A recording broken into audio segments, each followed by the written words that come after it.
Hi, it's Andy, and today I'm going to be going over some of my favourite book covers from the books that I own. This isn't an exhaustive list because that would take far too long, but this is the selection of my favourites. I was aiming for 10 or 15 or another even number, but I don't think it's worked out that way. So yeah, I am really excited to show you what I think of these book covers and see if you feel the same, if you like these book covers. So I will just get straight into some of my favourite book covers. First up is one of my favourite books of all time. Now, the UK cover I don't really like, but the US cover I think is beautiful, so I had to get it, and that is The Nightingale by Kristen Hannah. I mean, just look at that gorgeous book. It's got the Eiffel Tower in the background, some misty rain, some foiling. It's absolutely stunning. The UK version I don't think is very nice. It's a girl pushing a bike through a field of wheat, so I specifically ordered this one so that I could have this beautiful version. The next two are by the same author and have a similar theme, so I thought I'd do them at the same time. Again, they are historical fiction, and that is Between Shades of Grey by Ruta Sepetys and Salt to the Sea by Ruta Sepetys. These I think are just gorgeous with the barbed wire and the simplistic text on a background, which to me says a lot more about the story than anything else. So with this, you've got the barbed wire and the what looks like the ocean, just to make it look very much, to me that represents a lot. The barbed wire being a symbol of the war and imprisonment, the water, they were on a ship, and I think this embodies the book really well, and I really like the simplistic style. The text is beautiful, it's what you see on a lot of nautical themed things, so I just think this cover's been really well thought out. Similarly with Shades of Grey, you've got again that text on the background, and in this they're in a prison camp in Siberia, I believe. Yes, in Siberia. So again, the barbed wire representing them being captive, and then the snow of Siberia in the background.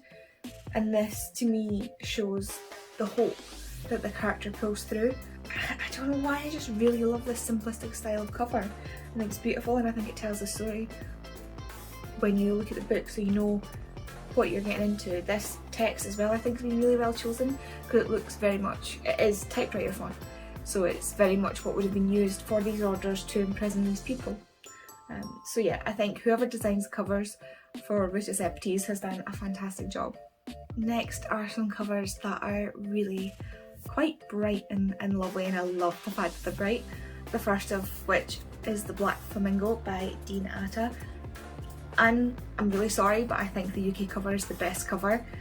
It has this beautiful foiling to enhance the picture with the background of these flamingo feathers and the flamingos. I think this embodies it so well. It's so beautiful and shiny and pink, and that's me in a nutshell. If it's shiny and pink, there's a good chance I'm gonna like it. Again, on the really bright front, we have Daisy Jones and the Six. Again, quite possibly my favourite cover that I've seen. I'm not a fan of all these bits here and the sticker that's not a sticker, which really annoys me. And this also has these beautiful sprayed edges. This just, to me, this is very much indicative again of the story of that sort of psychedelic 1970s style, drug fueled, drink fueled, partying but slow feeling, of course with Daisy Jones on the front, or who is assumed to be Daisy Jones on the front. I just think this embodies the book so well, as well as the sprayed edges, and I've never seen ombre sprayed edges before I saw this book, so I am absolutely in love with this. It's not my favourite book. I think I need to read it again, with like I do with a lot of things, but when I saw this cover I had to buy it. It's just stunning. Next up is The Sun Is Also a Star by Nicola Yoon. Again, probably one of my favourite books of all time. This pattern on the front with it's almost like sunblast, star blast, but with all the different colours of stitching. It's just, it draws me in. This colour that just, just, I don't even know how to describe it. This type of art is absolutely beautiful. We actually have a deer head downstairs, purple tartan background, and then grey thread, which is done in this style to show the head. It's not a real head, it's just art like this, but I think this is absolutely stunning, and the way they've done this is incredible. It's beautiful. The next book is Wilder Girls by Rory Power. Again, this cover, it's just stunning. This is very much the same as the US cover, except the US cover has black writing instead of the pink. And again, it's me. I love the pink. I absolutely love how bright and how bold it stands out next to this sort of teal, and next to our girl on the front. Even has on the back the same writing, and I love it. It just really, really stands out, really grabs your eye, really grabs your attention. And then again with the girl, you kind of see this unravelling that's happening to her, which sort of more happens to them mentally on the island. So I just think it's a fantastic representation of the story, as well as being an absolutely stunning cover. The next book is a bit more of a shiny book again. It's something that immediately drew my eye in and is the main reason I read this book. I know you shouldn't judge a book by its cover, but I did. And that is Circe by Madeline Miller. This is not my favourite by Madeline Miller. That goes to Song of Achilles. But this cover is unbelievably beautiful. I wish the Song of Achilles UK edition was as beautiful as this, because I feel like it deserves it. But this fantastic, again, illustration, you've got that urn shape, the Greek urn shape, along with the things that would normally be on a Greek urn, which are off to the side to show the pattern, but also things that would be found on Circe's island. I'm not even going to try and pronounce it because I can't, but I think it's beautiful. To me, I look at that and immediately think Greek mythology, and it's beautiful, it's shiny, and I'm like a magpie. So this next cover, I love all the covers for this author's books, but this one specifically is probably my favourite. All of her covers have incorporated things from the story into the cover, and that is Carrie Hope Fletcher's books, and this one is on the other side. So we see this tree with a door with a door number, some sweeties, some fruit, a violin, a bird, an engagement ring, a shell wind chime, and then the key and more of the sweets in the pear. And all of these things, as you go through the book, are actually very important to the story. So there are stories within this story, and this all ties together, and when you read the book and then look back at it, it makes it really, really nice. And it's the same for all of her books, but this one just happens to be my favourite. I just think it's absolutely stunning. It carries on to the back as well. Even the end pages, they've really done a good job on this, and the same on the naked cover.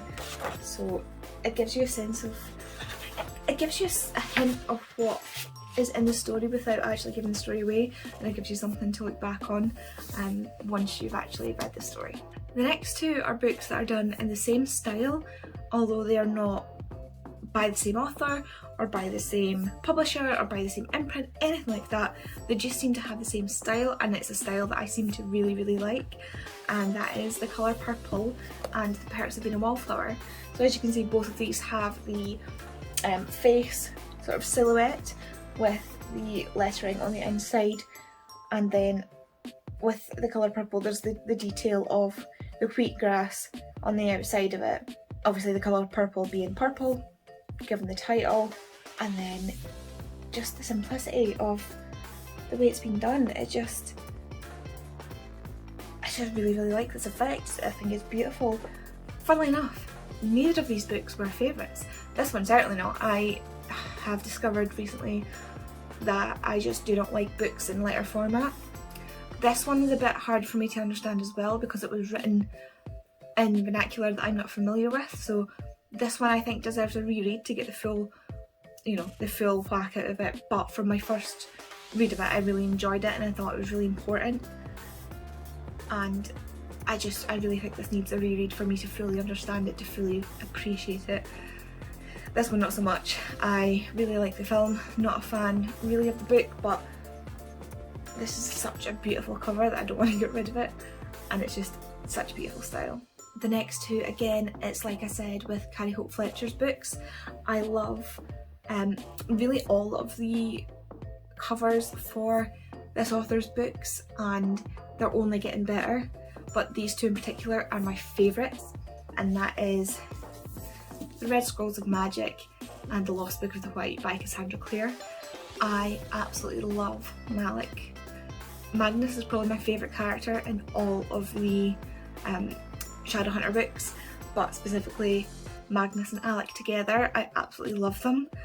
And these, I don't know why, but these covers are just beautiful. And then the actual book underneath, this one is a lovely blue which matches the cover, and this one is actually white underneath which matches the cover. But there's also on this book, this is actually a reversible cover, so this was the cover that was on it when I bought it, and I decided to flip it around so that it would match this, which is only the one-sided cover. But I love that these match so well, and I think they're gorgeous. And even the small details, you see Alec's got his arm around Magnus and they're holding hands, but he's got his bow in one hand, you know, and then the city underneath, Paris, where it's set. And again, the same with this, you know, they're fighting back to back. They are just a couple goals in so many ways, and I think that's reflected on here again with the city below. And I think these are just some of the best covers. But all of the Cassandra Clare books, I really like the covers, and whoever does the cover art, again, they're just spectacular. Okay, so those are some of my favourite covers of the books I have on my shelf. There are other covers that I really love, but I don't have them, so I'm not going to show them. And I hope you really enjoyed that. I just want to say the artists that make some of these book covers are incredible. Some of the concepts they come up with, the designs, they're beautiful, eye-grabbing, and I think they really do the book justice. We take on enjoyment both visually and aesthetically, which is to say that we enjoy the contents of the book, we read the book and we enjoy it, but also being able to see these covers that do so much of the story, I think is beautiful. It's the same in the way that narration in an audiobook can really make or break it. Sometimes the covers can really make or break a book, especially for grabbing people's attention. So I think, in particular for me, these are the artists that have done the best work that appeals most to me. Yeah, so if you like any of these covers or want to add any covers that you think I should have a look at, please leave it down in the comments, and I will see you in the next video. Bye!